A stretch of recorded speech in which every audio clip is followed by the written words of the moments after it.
One sec. Okay, so my name is Audrey Ryder, and I like to title my conversation a very controversial conversation. So my topic is, what are the pros and cons of defunding the police? And I know that this is a super hard and problematic subject to discuss with people, but I think it's one that needs to happen. I mean, this is an issue that's encompassing our society as we know it, and so it's important for both sides to be heard and evaluated in this. So yeah, but before we get too much into it, I just have a couple trivia questions that will give us a statistical base of how much police actually have. So first question is, how much did U.S. state and local governments spend on police funding and budgets in 2017? So we have A, 100 billion, B, 213 billion, C, 74 billion, and D, 115. So raise your hand for A, B, C, D. Okay. So the answer is D. According to the U.S. Census of Governments, state and local governments spent $115 billion on police in 2017. And the reason why 2017 is the year is because it's the latest year with the most comprehensible data. So next question, this one's pretty easy. Which of the 4 largest cities in Utah spends the most on police as of 2020? So A, West Jordan, B, Salt Lake, C, Orem, and D, Provo. So raise your hand for A, B, C, D. Okay. So the answer is B. So Salt Lake spends roughly $62.5 million on police, which is 25% of the city's general fund. So each year, Salt Lake has, their base fund, so 1/4 of that goes towards police departments and agencies. So before the pros and cons come into play, one thing that's important about this movement is to understand why it's happening. This sudden call isn't just occurring out of nowhere, and I think a lot of it has been this year. We've seen a lot of media videos of people of color with police and clashes and riots, and so American society has gotten pretty angry, I think, based on this year. And so this political cartoon kind of illustrates how the source of this movement is based on racial inequality and racial injustices.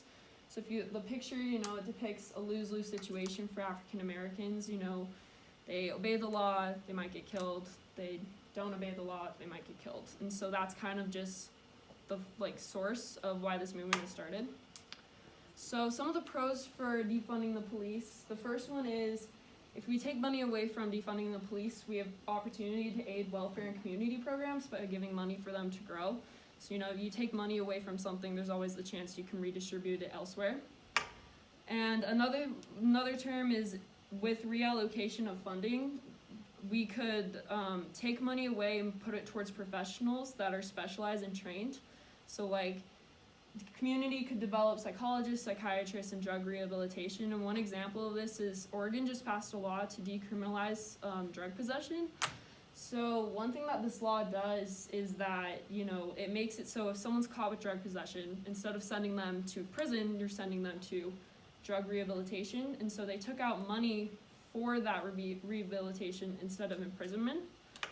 And another pro would be, it would take the weight off of police shoulders. So to emphasize on this point, police have a lot to do. They go from things all the way from homicide to homelessness. You call them to deal with any type of situation there is. And so by removing that funding, you're taking stress, you're taking, responsibilities away from all that they have to do. So the cons of police defunding, although many hope to take money away, there's obviously going to be consequences. So the first one is that police officials would be fired, causing a lack of essential workers. A lot of that salary money, about 93% of police fund, is for salaries as well as employee benefits. And so if money were to be taken away, people fear that their jobs would be lost, their benefits would be lost, and so it would be a mess. And then another con is that society is too dependent on cops, and so it would be catastrophic. And so what this means is that, we depend on 911 for everything. That small 3-digit call, we expect them to protect us. We expect them to be there for whatever we're dealing with. And so we couldn't do anything without them, or if their force was less significant in society. And lastly, people think it would turn to anarchy. So what I think, I agree with the movement, but I don't agree with the phrase defund the police. What I think is that the term reallocating police funding fits my beliefs better, because to defund the police, it's a very radical sentiment that doesn't really justify what the movement's about. But if we're reallocating police funding, it means that we're redistributing money elsewhere in order to aid community. And so, but I think that police play a vital role in our society, and I think that we need them no matter what. But I do think that they have a lot of money and a lot of power, and that power needs to be reassessed. But I also don't think that it's about individuals' cops' actions. It's about the institution that cops are embedded in. And so if change needs to happen, it needs to happen from the core and not just from individual cops. So my solution is we would reallocate funds to mental health, drug rehabilitation, training, and community programs. And, we would just take out that money, put it elsewhere, and, it's beyond evident that something needs to change and that something's wrong. We can't just do nothing at this point, I don't think, or else we won't move forward with this problem. So I also think that we should get police back into community relationship in order to gain public trust. So one thing by doing this is a theoretical idea that if we have a $10 million police budget, and it covers 100 officers, 100 patrol cars. We take out 20% of that police budget, which removes we take out 20% of that budget, 20 police officers and their resources, and we retask them to another division so that they're more public officials, to people that are trained specialists. So they're still cops, but they're not gun-toting, badge-wielding cops. They're trusted public officials that you can call and depend on. And another example of this theory is, so at Park City, you have the Park City Ski Patrol, and, they go around, they ski everywhere, they mandate what you're doing, make sure it's in check, but then they have the Courtesy Patrol, who are like trusted officials that come to people for certain needs, they can help with specific problems, and so, yeah, that's what I think should be done. And I'm done.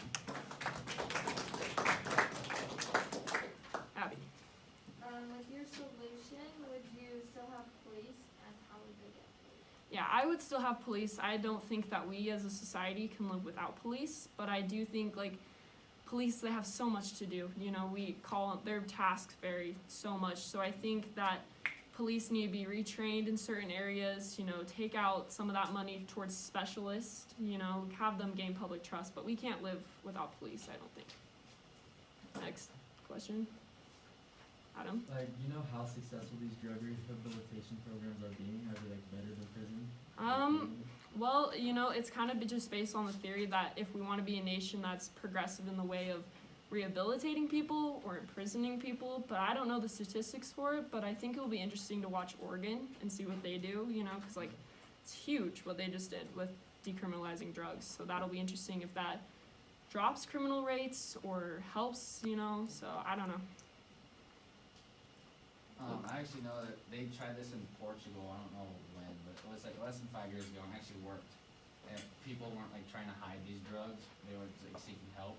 But I don't know, I wanna know if what do you think that these communities that have prevalent violence, a ton of violence, need more funding, or do you wanna still defund the entire, all of the police stations in the US? Do you think they all should be changed, or do you think they need to have more funding? Some of them are underfunded, Yeah. I know that. I feel the areas that are more violent, I feel like those are the areas that are more scared of cops. They're likely to be, more diverse and therefore have more clashes with cops. And so from that point of perspective, I feel like those institutions, those are the ones that we see on media, we see videos of. And I feel like because of that, it needs to not be defunded, but just reformed from the start, how they handle situations, rather than shooting someone, use a stun gun, stuff like that, start it from the core and then build out from there. But the communities that have more violence, it's hard to say, what would happen if police were to play more significance or less. Would they break out more criminal, and that's the hard part, is just we don't know, because it's all theoretical, it hasn't actually happened yet. So, yeah. Thank you.